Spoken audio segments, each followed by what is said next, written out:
Once again, it's Backstage Pass with Realest Low. And as you all can see, I've linked up with a true soul and R&B legend, Mr. Lenny Williams. How you doing, sir? I'm good. We finally made it happen. Exactly, we finally made it happen. And you just got off the stage. I did, yes, right here in Charlotte, North Carolina. Yeah, so we're on location at the 8th annual Queent City Blues Fest. And you just got off stage and did your thing. How does it feel to still be performing at this caliber right now at your age? It feels good, just see the crowd and get you excited, you know, and then when people start moving to the music or they intently listening to it, gets you excited. Right. It's all worth it. Yeah, okay. So I'm just going to say I just want to give you your flowers today because you're truly appreciated and loved. You know, you have tons of fans all over the world, and you've been doing this for like decades. Yeah. And like I said, again, you've been doing this for decades, but you definitely are taking care of yourself. You're looking sharp, you're looking clean. That's right. Yeah. My wife, she inspects me before I go. Oh, she does? Right, yeah. Yeah. So fill us in on what your daily regimen and diet is. You know, I need to know this so I can do the same thing. Well, I try, to eat a light breakfast. A couple prunes, eggs, protein. I was trying not to eat too much meat protein, but found out I do need to eat some, of my protein game. Right. And try to take a walk every day. Okay. At least 2-3 miles. And I don't go to the gym as much as I used to, but I try to go to the gym and take some dance classes. Okay. Dance classes and everything, huh? Yeah, not that I'm a dancer or anything like that, but I go down there and just keeps you moving, keep your blood flowing, just doing something. Yeah. Okay. So you say you walk, like it's just through your neighborhood or whatever? I walk in my neighborhood. Yeah, right. And so they got some hills and things like that. So I'll go up the hills and come back down. The hills are the worst part, and do that, and so it's been working for me. Yeah. Gotcha. And so, I know you get this question a lot, but you're from like Arkansas, right? I was born in Arkansas. You was born in Arkansas. Yeah. And then you were raised in Oakland? Raised in California. Okay. California, yeah. Okay. Yeah. So how did those environments shape your sound and your music influences? Well, I lived in Arkansas until I was maybe like about 15 months old or something like that. Yeah, you were still a baby. Yeah, but I lived in the country, they had animals and stuff, and then moved to Oakland, and at that time, you get on the outskirts of Oakland, or you get, past 73rd Avenue when I was growing up, people had hogs and goats and things like that. Oh, even in Oakland? Yeah, even in Oakland. Because Oakland was a city that had the Army base and the Navy base. And so as a consequence, you had a lot of people coming from the South, a lot of the soldiers, and then when they would get discharged, and they would just stay there. Okay. So they brought a lot of southern ways with them. Right. And it was nothing to see somebody have some greens and stuff growing in the front yard. Heck with that grass. Greens in the front yard. All that kind of stuff. Yeah. So I was, and then I had Southern parents, so they brought, Southern way of life, discipline, church, and all that stuff. Yeah. So do you remember what it was that made you actually realize that the music that you were doing, you could have a career in it? Well, I got drawn to music real early. My mom tells a story that when I was learning how to talk, and she had some of the older ladies at the church come by for a tea, and she said, "None of Charles know how to say his prayer." So they all gathered around. I was about 2 or something, and I said, "Our Father," and I threw my hands up in the air. I said, "Hey, Baba, which was a hit song during that time. And so I guess I've been singing because we lived right in the back of the church, in the church's backyard. Okay. Right across the street from the church was a boxing gym, and right down the street from the church was on the same block was the radio station. So music was part of my life. Yeah, it was all around. Yeah, right. So the things that I love the most, my family, church, boxing, and radio music was all right there, and so it just captured me. Yeah, part of your growing up and everything. So you were first in a group called Tower of Power, right? Right. And how did that come about? Was it more like guys that you went to school with, or you already knew, or what? No, I had been singing around, a little bit on a dare from a friend of mine. They had a talent show at a club, and you can win $25. Back then, $25 was a lot of money, and so I'd go down there every Thursday, and I'd always win. Okay. And so this guy asked me about making a record, so I made a record, and then I didn't have a band because I'd just been in church, and so I really didn't, know too much about how to put a band together. Come to find out that the mailman, his side gig was that he managed bands. Okay. And so he hooked up with this band called the Motown Soul Band. It was a little white band in the suburb of Oakland, Fremont, which is about maybe 40 miles from Oakland. I went down and hung out with them for a little while, but they were younger. Okay. And so I was like 21, something like that. And so I couldn't really do any gigs with them in a club or nothing like that. So I said, I'm gonna put them on ice, do something else. So I started hanging out with Larry Graham from Graham Central Station. Okay. So we were writing songs, and Larry was writing songs, and he'd have me singing them. He said, I'm gonna put some horns on this song. So he said, I'm gonna call that band Tower Power to come over with their horns. So they came over and they walked through the door. I said, oh, these are little kids from the Motown Soul Band. So I got reconnected with them, and I wrote on one of their albums, and then eventually I became the lead singer of that group. And a songwriter. Yeah. And with that group, you had how many albums with that group? I did 3 albums with them. 3 albums. Yeah. Okay. Right. Yeah. Okay. So what was it that made you decide to move on into like a solo career? Well, that band was kind of like a drug band. A lot of people in the band used drugs. Yeah, and so we were in Germany, and I saw one of the guys that snuck his heroin kit in. So I was like, I got 2 sons at that time. And I ain't finna go to jail, and especially after somebody else was probably right. And so I said, when we get back, I quit. And so when you got back to the States? When we got back to the States, right. So, but prior to being in Germany, you hadn't noticed or didn't realize that? I knew. Oh, you knew. But they was gonna, get away with it, and and I mean, if you're gonna be in a band, somebody doing something, Yeah. Even in Christian bands, I grew up with Ed Hawkins, Walter Hawkins, Tremaine, all of them. I can't think of his name. Andre Crouch. Okay. I grew up with them. And everybody was doing something. Yeah. So. So, but as long as you keep it over there, and I'm over here, we cool. Yeah. But I'm just like, well, I just didn't want to, take the chance. Somebody that bold to, seek something to another country. That's different than riding down East 14th Street. Going to your cousin's house with something. Right. I said, okay, it's time for me to make my exit. And that's what it was. And you got into being a solo artist. Right. And you have over 20-some albums at this point, right? Yeah. Throughout the course of your career. You're obviously still touring today because we're here backstage on location. Right. And what do you think it is that has contributed to your longevity and success in this business? Because I just won't quit, you know what I mean? Stubborn, and I mean, I've had some lulls, in my career, and but I just, I've gone a few years without singing. At one point in my life, people said, "What you do, really?" I said, "Oh, I'm singing." I hadn't been on the stage in 2 or 3 years, but that's just my mindset. That's what I am.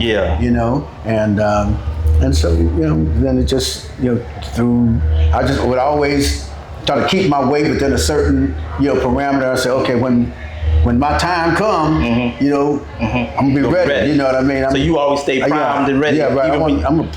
At that time, I was 153. Well, I was a welterweight, and I said I get 156, 157. I said, oh, I'm 158. I got to come back. I got to be close. Yeah. Fit into those uniforms and everything. And I've always do my vocal exercise and stuff like that. Yeah. And wouldn't smoke or drink or whatever. So I'm in training all the time. Yeah. And so then when I got the call to come back, things just switched my way. I was ready. What's the saying? When you stay ready, you don't have to get ready? Exactly. Right. Yeah. Okay. So you work with a lot of people in the music industry. Who would you say has been the most pleasant and enjoyable artist that you've worked with in any music capacity? Wow, that's kind of hard to say. But I've had some good people that I've worked with. I'd say Larry Graham was real influential, and he was real nice. Yeah. Aretha Franklin was real nice. Okay.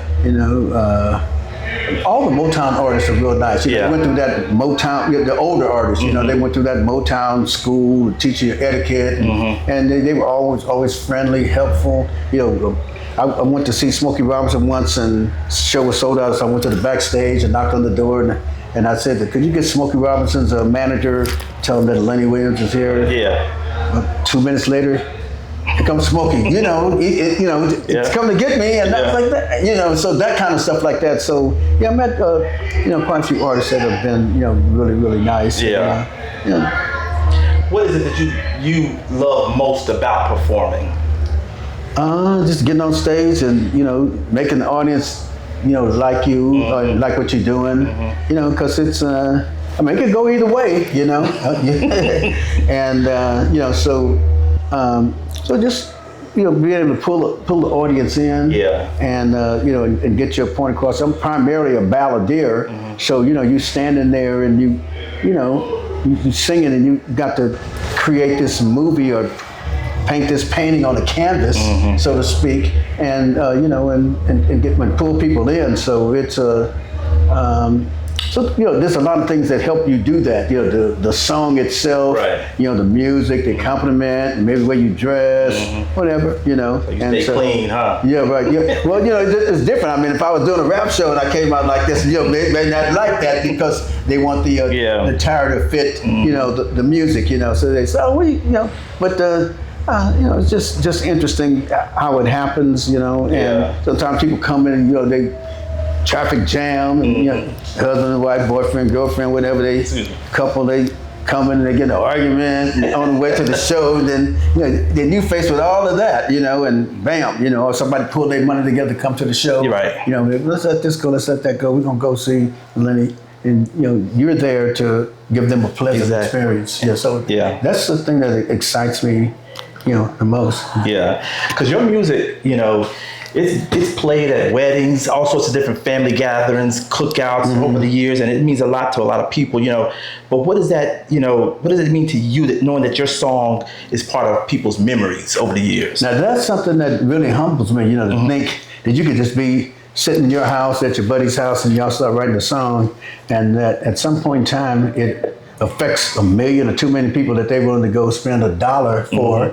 Then they're willing to, to get in their car and, get all dolled up and come and see you and spend $30 a ticket. Do they still have $30 tickets? I don't know. No, it's way more than that now. But whatever it is for ticket, parking, buying the drink, everything, buying some dinner, so it, it's just humbling. People say, "Oh, my parents used to listen to this. And their parents may be gone on, but that's a memory that they have of their parents. Listening to the music. So it's just kind of humbling to think, that you can come up with something that affects people in a very personal way. Yeah. I mean, a lot of people have been conceived through your music. Yeah, I ain't paying no child support. I had enough kids on my own, right? That's on you, right? Yeah, God bless them. I'm like the Pope. I wave my hand. Like the Pope. All right, so you have so many songs, but your song "Cause I Love You" is still one of the most sampled and celebrated soul records ever. What inspired that song? It's funny.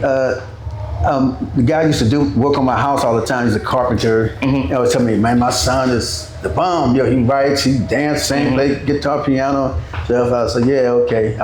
I think my son is pretty cool too, And so you got to listen to him. So I started interacting with his son. His son, it was all of that. He was really good. And we'd write all the time. So he came over one day and he's like, man, let's write. And I was like, no, man, I don't feel like it. He's like, man. I said, man, me and my girl got into it. I just don't really feel like it. He said, man, let's write about it. He was younger too, right? Yeah. And so I said, okay. And we went in there and he said, dun, dun, dun, dun, and I just went on into it. Just like, I didn't even need a pen and paper. I was just like, turn the tape recorder on. Freestyled it. Yeah, and let's just make it happen. And it was because it was an emotional time for you at that point or something? Yeah, it was. Yeah. And then, but all of it's not about me. But then I started incorporating, what I hear from my friends. When they have problems with their girl, And you know how guys kind of like want to keep it in, but then you say, "Well, I cried." You know, it's like, don't tell them I cried. You know, and you cried. And, oh, you cried. You know, you don't want them to be saying that, but it was just kind of interesting. And we first did it. I did it twice. The first time I did it, I didn't have any talking in it. Okay. I released it on Motown, and then a friend of mine said, "Man, you ought to break that song down, put some talking in it." So I broke it down, put some talking in it. We did it for on the road. I was on the road with Natalie Cole, and I opened up for her, and we put the talking in, practiced it and stuff, and then I went back and re-recorded it, and I had more talking in it than it's in.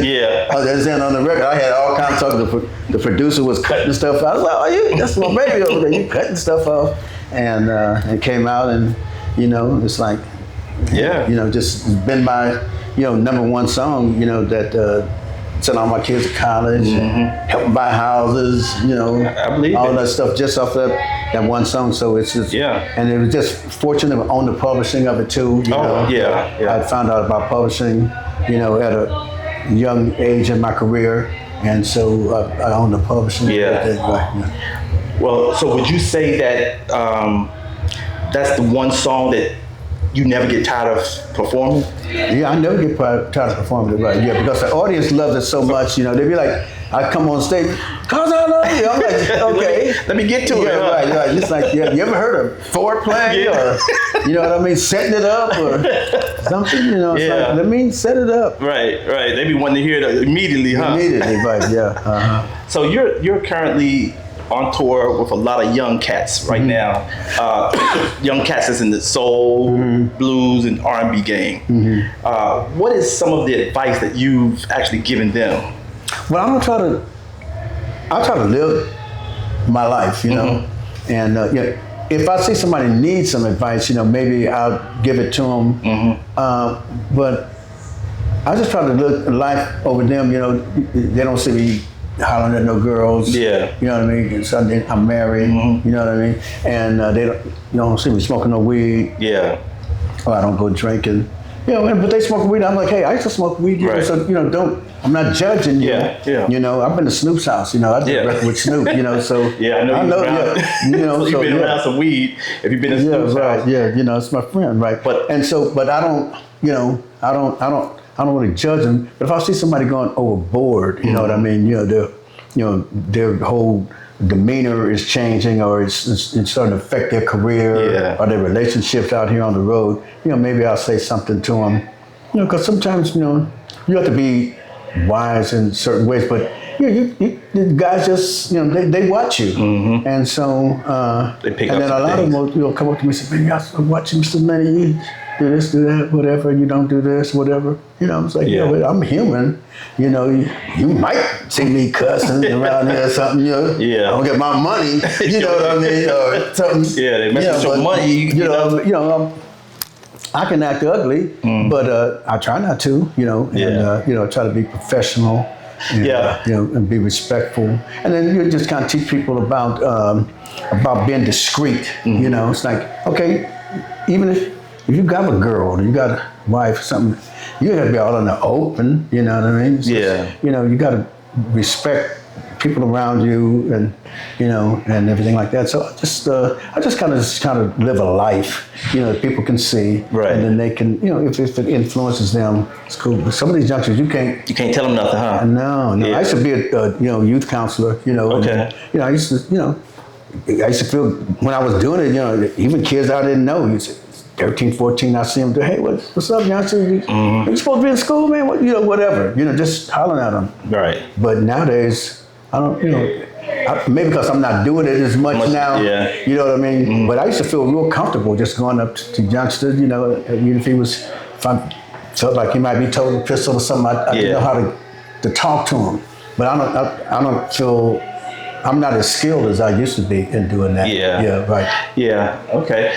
So, you know, and I get that, you know, you keep to yourself for the most part, but I was just wondering, like, you know, just because some of them they know you've been around for such a long time, may have asked you something about contracts or anything about music too, though. You know what I'm saying? That's what I was. Yeah, I talked to them about contracts and things like that. Yeah, getting the publishing and done stuff about like that. publishing, things like that. You know, how to deal with the promoters. Yeah. If they got some difficulty with that, or things like that. I definitely talk to them about that. Yeah, for sure. Yeah, I offer that. But when it comes to like personal life, personal habits, a lot of times I just try to live a certain way, and that they can see how it's benefited me. Yeah. And they'll ask me, you smoke weed? Right. Yeah. Okay, so I got you. So from what I understand, you do a lot of philanthropy work. What is it that got you into that, and why does it mean so much to you? Well, when I was younger, I got in trouble. Went to juvie and broke my mom and daddy's heart. Just doing stupid stuff. Yeah. And I see a lot of guys that I just get in trouble with wind up going to San Quentin. Getting killed in prison, killing somebody, all that kind of stuff. And so I was like, wow, maybe if I had somebody a program or something that that could help me. So I do a lot of stuff like that, working with youth prevention programs, stuff like that. So when you're not on the road, what's a normal day like for you when you're not actually on the road touring? I just kind of get up and usually I try to get up and walk early in the morning. And go for a walk, get that out the way. But life get in the way. Next thing, wife tell you to do this, or something happened, and you don't walk. So I try to get them a walk out the way, and then I come home and just try to figure out what I'm doing. Whether I'm going to go to the studio, or I got 6 kids and 13 grandkids. 3 greats. So somebody needs help doing something. Can you pick up somebody? Can you got this or do that? And so most of your kids. I got somebody coming by to work on the house, and my husband ain't gonna be there. Can you sit up there and wait? They say they'll be there from 10 to 3. I'm like, you just tired up my whole day. But I enjoy it. Doing that. Then, of course, me and my wife, just like to kick it, kick it around. So most of your kids and grandkids live in the same area that you live? Yeah, probably about a 45, 50 mile area. So what about any like hobbies or passions that people might be surprised to learn about? Anything? You go fishing or do anything like that? No, I guess my main habit is boxing. I like boxing. Oh, you love boxing? I used to box. Okay. And I love boxing. So I go down to the gym or something like that. And who would you say would be your favorite boxer today, right now? Who's your favorite boxer? Well, it was Crawford. It was Crawford? Okay. Yeah. Well, since he retired. But my favorite boxer of all time was Floyd. Floyd Mayweather? Mine. Then, I would say mine too. But I do believe my favorite boxer of all time is Bernard Hopkins. Yeah, Bernard is good too. Yeah. Bernard is good. I just like he met Bernard before, right? You met him before? Yeah. And then I have a good friend of mine that everybody thinks that he's Al Heyman, but he's not. He's always in the ring. Sam Watson. Oh, okay. Yeah, and then Al Heyman is my friend too. Like when Al used to promote shows, so I go to all the matches and stuff like that. So, but right now I like what's the little kid's name from Baltimore, New Jersey? Shakur. Shakur. Shakur. And I just hope he don't get goaded into standing on a phone booth boxing. It's just really kind of interesting. I know he alluded to it recently that when black boxers move around and set angles, he's not exciting. But when white boys do it and European fighters do it, he's great. And so they try to goad them. Even Muhammad Ali, they say he's a dancer moving around. But I kind of like him right now. I don't want to like him, but the little Tank. Benavides. Oh. Yeah. Oh, Benavides. Yeah, right. Yeah. I want to see somebody whooping, but he's a bad boy. He's a bad boy. He's a bad boy. He is. Yeah. But people avoid him. yeah, right. People avoid him like Yeah. that. So, but yeah. Okay. Yeah, so that's good. So boxing, you're a big fan of boxing. Okay. Yeah. So, all right, I know you're touring and everything. We spoke of that. Is there anything, like any like projects or anything that you're doing, like plays or anything that you're doing in the near future? Yeah, I'm doing a play right now. Oh, really? Yeah, so I'm going between this and the play. Okay. You know, last week I was in, I don't know where I was. I've been doing so much. But anyway, I was somewhere with the play. I did a play with me and Shirley Murdoch. Okay. And Patrice Lovely that was in some of Tyler's plays, played Ma. And we doing a play called When a Woman's Fed Up. Matter of fact, we're going to be here Mother's Day weekend, I believe it is, right? Back in Charlotte. Yeah, back in Charlotte. And so, you know, so I'm going back and forth with those, and then I'm doing some Whispers and OJ dates. Okay. And So you booked up for the rest of the year. Pretty much. Yeah. I going to Europe in July. In July, okay. Yeah. Now let me ask you this real quick. When you touring in America opposed to Europe, what would you say is the biggest difference? What in regards Well, to the they know fans? your whole history. Yeah. They know stuff that you don't forgot about, you know. Or, you know, I was over there, somebody told me about some song, and I said, no, I didn't do that song. Oh, yes, you did. I'm like, no. And then it's like they had to take me and show me that I did that song. Yeah. You know? And then they tell you who played on it and all that kind of stuff. So they, you know, they really get into the music and the history. And then the money is better in America. Everybody want to come to America, even if they want to come over here. Yeah. I got you.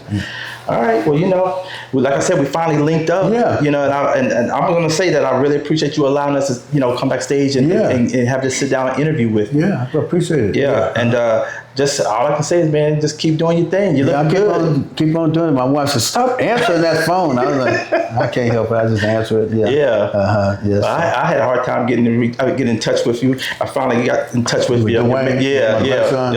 Oh, he's your grandson? Yeah. Okay. Yeah. Well, that's good. Yeah, he say he's my manager and all that. You know. He's doing a good job, though. So yeah, he's doing a good job. Yeah. All right. I appreciate you. Yes, sir. No problem. Yeah. You take it easy. Yeah, I can't take no loss. Yeah, I don't even know what it costs. I hit the ground, then it go off. Yeah, hit the ground, then it go off. Yeah, I can't take no loss. Yeah, I don't even know what it costs. Yeah, I hit the ground, then it go off. Yeah, hit the ground, then it go off. Yeah, run it. Ooh, I really feel it's my time, think it's my year. Yeah, I really feel it's my time, think it's my year. Yeah, I really feel it's my time, think it's my year. Yeah, I really feel it's my time, think it's my. Yeah.